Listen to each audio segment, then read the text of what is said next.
na Cassiaspar. Então você sabe Ah, bem. Ailson, Eu só a queria- última pergunta, então, Professor Ailson. Luciano, 2 minutos só para lhe explicar um projeto que nós estamos gerando com o Dr. Pepe Richard, que estivemos com ele ontem. Tá bom, Gostaria de falar Então, sobre antes aí a gente conversa. Companheiros, antes de nós irmos tomar um cafezinho, que a Magda está anunciando que tema agora, né? Tem mais aqui um voto aqui para os nossos companheiros que estão sem voto, né, Magda? O nosso companheiro, o Dr. Assis, que está aqui compõe na mesa conosco, a delegação do professor Carlos Gomes, né, nosso coordenador adjunto, né, professor? É o primeiro lugar dele, né? Exato. O doutor Assis vai fazer aqui a peroração, aqui, o agradecimento para o nosso convidado. Eu só gostaria de falar da nossa satisfação, né, em ter aqui o nosso prezado Luciano Pisato, falando sobre a sua empresa, né, a empresa da qual ele é presidente, a Compagás, e falando das perspectivas da empresa, das questões que tudo isso envolve, né? Mas eu gostaria também de destacar, sobretudo, o papel que o deputado Luciano Pisato representou na construção das instituições econômicas que hoje o país tem. Todo esse progresso que nós temos hoje, que decorre não só da expansão mundial que ocorreu ao longo de quase 10 anos, mas decorre também do fato do que o Luciano Pisato foi um dos esteios daqueles deputados que votaram pelo Plano Real, Lei de Responsabilidade Fiscal, a quebra do monopólio do petróleo, a quebra do monopólio da telefonia, a quebra do monopólio da energia, a quebra do monopólio dos minerais. Então, tudo isso são instituições, porque antes nenhuma empresa privada, nenhuma empresa estrangeira poderia investir nesses setores. E depois que deputados como o Luciano Pisato votaram, ainda na época do Fernando Henrique, na época do Plano Real, votaram todos esses projetos. Sendo chamado de traidores. Tinha lá na praça tinha lá. A reforma da Previdência, por exemplo, estava lá o nome deles como o carrasco dos velhinhos, né? Então, você viajava em Brasília, viajava em Belo Horizonte, São Paulo, aqui em Curitiba, naqueles deputados que eram os verdadeiros esteios da construção do Plano Real, porque o Plano Real não é simplesmente uma moeda, é um conjunto de medidas, é uma parafernália. Quer dizer, o Plano Real implicou. Por que todos os outros planos quebraram? Collor 1, Collor 2, Cruzado 1, Cruzado 2, Plano Bressman, Plano Vermelho. Por que tudo quebrou? É porque, diferentemente, o Plano Real veio acompanhado de todas essas medidas que eu estou falando, medidas que eram impopulares, mas que eram necessárias, ou seja, foram os deputados da sua época, foi o Fernando Henrique, sobretudo, que comandou a criação das instituições que hoje permite que todo esse capital, não só o privado como o estrangeiro, tenha o dinamismo que tem hoje. As empresas que foram vendidas, era tanta gente contra, mas essas empresas se multiplicaram. Hoje a Vale do Rio Doce multiplicou 10, 15, 20 vezes mais, né? A CSN ficou 13 anos dando prejuízo. 2 anos depois de privatizar já estava dando lucro. Então, todas essas empresas se agigantaram, se redimensionaram em função dessas instituições que foram então criadas, em função daquelas medidas. E todos eles foram alvo da ingratidão, ou mais da exploração política, né? Dos inimigos. Né? Hoje, o Lula, que recebeu uma herança bendita, porque se não tivesse contado... Por que nós temos 300 bilhões de reservas? 350 bilhões de reservas em dólares? Porque tudo isso é dinheiro que veio em função, por exemplo, das privatizações.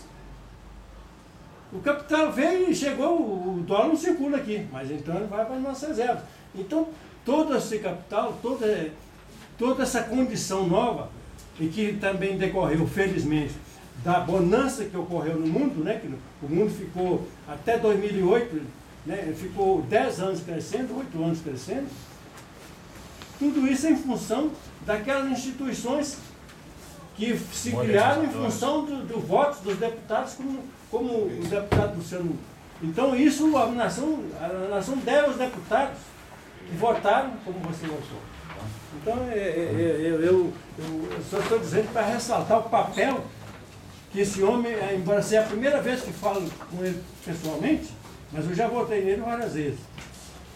Mas eu estou dizendo, esse é um depoimento que eu estou fazendo em favor dele, como forma de ser um desagravo de tudo aquilo que todas aquelas pessoas que votaram naquelas leis que permitiram a criação de todas essas instituições essenciais para o desenvolvimento desse país, devemos a ele e a seus pais. Muito bem, companheiro Assis. E aqui a palavra final do nosso convidado, o doutor Luciano Pisato, antes de a Magda nos convidar para um cafezinho ali, os votos dela.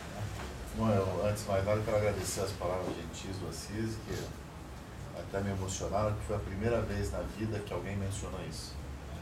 E foram momentos difíceis. Eu lembro quando os parlamentares escondiam o bottom para poder entrar nos aviões, e eu nunca escondi o meu bottom, pelo contrário. Eu fazia questão de dizer que eu era um parlamentar. E foram momentos difíceis, onde o meu próprio setor não entendia o que nós estávamos fazendo e o julgamento público muito pesado. E hoje nós vemos algumas coisas erradas, a maioria é certa, mas nós vemos que efetivamente o Brasil conseguiu modernidade, especialmente com leis que dificilmente um político votaria hoje, com uma lei da responsabilidade fiscal, que enquadrou todos os prefeitos e vereadores desse país. Né? Quero ver qual é o deputado que teria coragem hoje de votar uma lei dessa. E nós votamos uma lei de responsabilidade fiscal, criamos um programa de saneamento dos nossos bancos. Foi difícil. Que a Europa está tentando fazer agora. Que a Europa está tentando e não vai conseguir. Mas foi difícil. Perguntar aqui, né?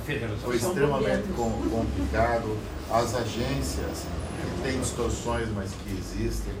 Então eu fico muito grato pela sua palavra e reitero, é a primeira vez em todas essas décadas que alguém lembrou de dizer dessa injustiça, não que eu, mas que todos que votaram. Era muito triste ali na Boca Maldita e ver teu nome todo dia no painel.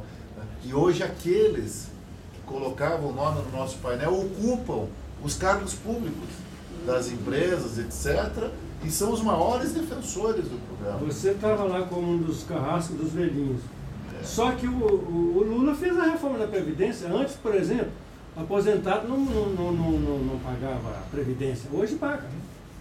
A viúva não tinha desconto quando o marido morre e a viúva requer a pensão, mas ela recebia integralmente. Hoje ela só recebe 70%. Quer dizer, então, quando se dizia que eles eram o carrasco dos velhinhos, uma vez eleitos, eles fizeram exatamente aquilo. O realismo político, né?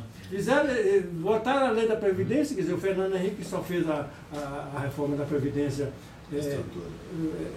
que na verdade a reforma da Previdência eles falam que tem a primeira fase da reforma e a segunda fase da reforma.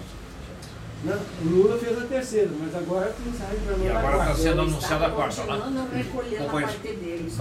Doutor Natividade. Só para ficar registrado, Luciano, que foi muito exaustivo aquele período para fazer a privatização, que era um projeto para o país, um projeto de desenvolvimento para o país, né? E hoje, aqueles que foram totalmente contra e faziam aquelas arruaças nas grandes praças, né, estão lá privatizando. Acabaram de privatizar o aeroporto de Natal, agora na segunda-feira, né? E tem mais 3 aeroportos, os maiores do país, que estão já com um cronograma de privatização.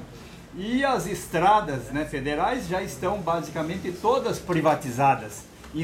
Estão fazendo exatamente o que foi feito naquele período por vocês, por aquele que era completamente